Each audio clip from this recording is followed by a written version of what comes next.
ओम ब्रह्म सत्यम सर्वदा। आज कबीरदास जी की वाणी में स्त्री के बारे में क्या बयान कर रहे हैं। स्त्री की महिमा भी बहुत गाई है कबीरदास जी ने भी, और कहीं कहीं हानि भी बताई है। आइए श्रवण कर रहे हैं, कहाँ हानि कहाँ लाभ। अविनाशी बिच धार तिन, अविनाशी बिच धार तिन, कुल कंचन अरुणा। जो कोई इनते बची चले, जो कोई इनते बची चले, सोई उतरे पार कबीरा, सोई उतरे पार। दी कि जो इनसे बच निकलता है वो भव से पार हो जाता है। इस वाणी में क्या संदेश दे रहे हैं संत कबीरदास जी। परमात्मा और जीव के बीच में तीन प्रवाह हैं। अविनाशी बिच धार तिन, कुल कंचन अरुणार। अब तीन प्रवाह कौन कौन से हैं? कुल मर्यादा, कंचन और स्त्री। जो कोई इनके प्रवाह से बस निकलता है वही पार करता है। लोग मैक्सिमम लोग साथ में रहते हैं, लेकिन इनके भोग विलास से बचना कभी कभी बड़ा मुश्किल हो जाता है। एक भोग विलास वासना अगर मन में ना आए, तब कोई कृपा हो जाए प्रभु की, परमात्मा की, तो जीव वो पार उतर सकता है। जो कोई इनते बच चले, सोई उतरे पार। जो बचेगा वो ही पार उतरेगा। आइए सिमरण करते हैं दूसरी बहुत ही अति सुंदर वाणी। नारी की झाई पड़त, नारी की झाई पड़त, अंधा होत भुजंग।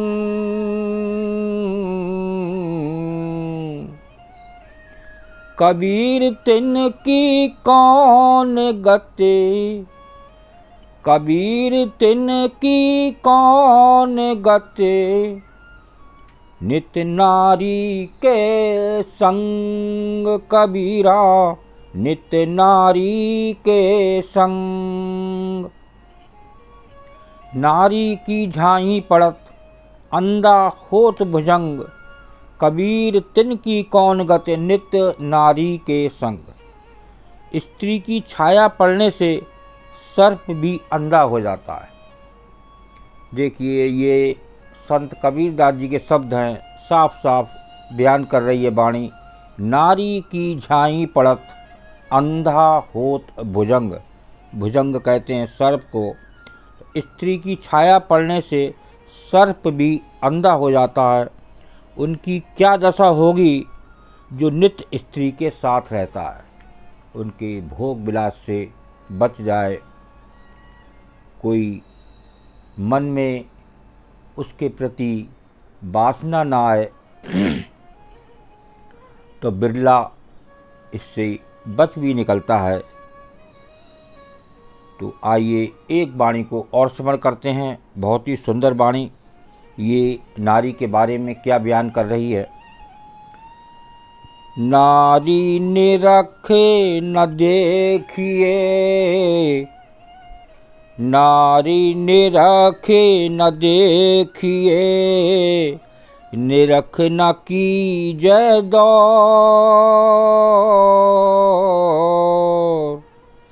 देखत ही ते विष चढ़े, देखत ही ते विष चढ़े, मन आबै कछु और कबीरा, मन आबै कछु और। नारी निरख न देखिए, निरख न कीजय दौर, देखत हीते विष चढ़ै, मन आबै कछु और। भोग की दृष्टि से स्त्री को मत देखो। देखिए यहाँ चेतावनी दे रहे हैं इस संसारी मानव के लिए कि भोग की दृष्टि से स्त्री को मत देखो और ना ही वासना में पड़कर उसके पीछे दौड़ो।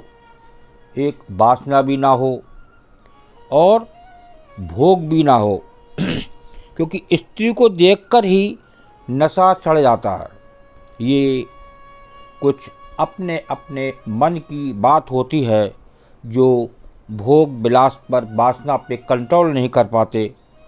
कृपा प्रभु की हो जाए तो उनका मन उज्जवल साफ रहता है। जो प्रभु के चरणों में लगे रहते हैं, जो करता है वो उसको मान के प्रभु हम करता ना बने, एक भोग विलास के चक्कर में ना पड़े और मन में भोग की भावना की अलावा कुछ नहीं आता है।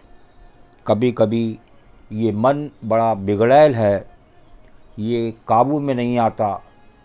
बड़े इसके अंदर प्रभु का नाम, प्रभु के चरणों में हर समय ध्यान, उठते बैठते प्रभु का नाम जपने से ही एक प्रभु एक शक्ति देते हैं जिससे ये भोग वासना जल्दी नहीं आती, तो वो मानव इस संसार से, इस भव से, आवागमन के चक्र से मुक्त हो जाता है। वो अगर प्रभु की कृपा हो जाए और उसके प्रारब्ध में है तो बस बाकी वाणी आपने सिमरण करी। अविनाशी बिच धार तिन कुल कंचन और नार। ये तीन चीज़ों से बचना बहुत ज़रूरी।